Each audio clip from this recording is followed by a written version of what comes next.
my dad and brothers, we're doing kind of this spiritual exercise for 90 days, and we're going through Exodus. If you're familiar with the Bible, it's, you know, a book in the Old Testament. Anyways, the Moses book. Yeah, the Moses book. He does a lot of cool things in that book. So anyways, It's a wilderness journey. It is exactly. But the Well, thing, and actually, my favorite part is where he wins the Mount Sinai Ultra. Yeah. He actually, And instead of a belt buckle, they gave him 2 tablets. Yeah. He could still wear them as a belt buckle, I think. Oh boy. All right. Sorry, I had No, to put that bad joke, and then Evan one-upped me with an even better bad joke.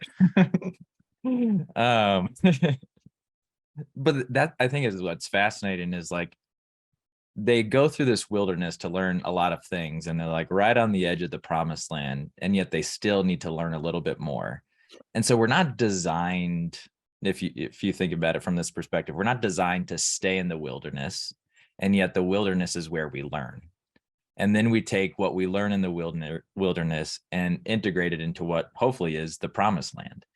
And I do think that, right, we're like caught in this like rat race, or it's easy to get caught in the rat race of like just having taskmasters. You know, we're trying to, you know, move our businesses forward, make a little bit more money.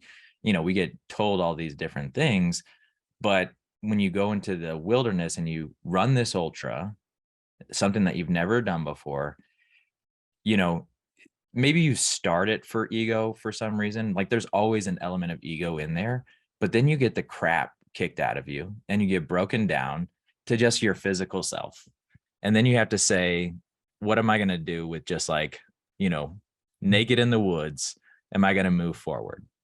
And there's just like, that's like why it's like so spiritual, and to harness that little moment and those multiple steps forward to bring it back to your family, to your everyday life.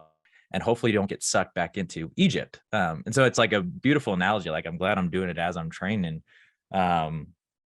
for this race. But it's like all these little things, like, again, we're not supposed to stay in the wilderness, but we better go there to learn, because there's plenty of things to learn every single day.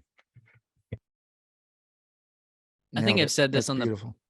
I think I've said this on the podcast a few times, but like back whenever I started running, I had this thought that I would replay in my head, that people run for 2 reasons: because they have to or because they would choose to.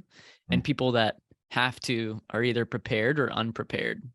So it's like, whether it's running, there is this exercise, this choosing to, like, I'm running because I choose to at this point, so that if I ever have to, I'm prepared.